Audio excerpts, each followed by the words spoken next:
दोस्तों, समाज में बहुत सारे गलत न्यूज बन रहे हैं पावर स्टार पवन सिंह के नाम को लेके। दोस्तों, बिहार में छोटू का हत्या हुआ है आरती के प्यार में। दोस्तों, आरती के घर वालों ने घर पे बुला के छोटू को मार दिया। दोस्तों, लेकिन लोग तरह तरह के न्यूज बना रहे हैं कि पवन सिंह ने ये बोला वो बोला। दोस्तों, सामने आप लोग फोटो देखो, लिखा हुआ है सभी को फांसी सजा दूंगा पवन सिंह, कातिल को गोली मार दो, लड़की बोल रही है पवन सिंह से। दोस्तों, ये बिल्कुल ही गलत न्यूज बनाया गया है। दोस्तों, अब इसमें देखिए पवन सिंह के मुंह से बबल निकाला गया है।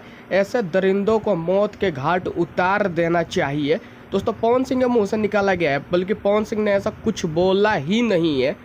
आरती जिसने ऐसा किया उसे मैं छोड़ूंगा नहीं। बताइए पवन सिंह ने ये बात कब बोल दिया? तो मैं उन लोगों से ये कहना चाहता हूँ कि पवन सिंह का नाम लेके समाज में गलत मैसेज मत दीजिए आप लोग।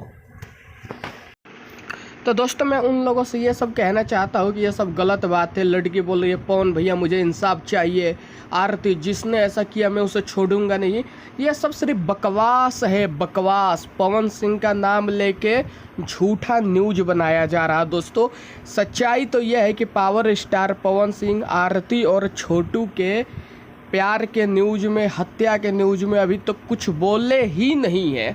दोस्तों, वीडियो अच्छी लगी तो शेयर कर दो।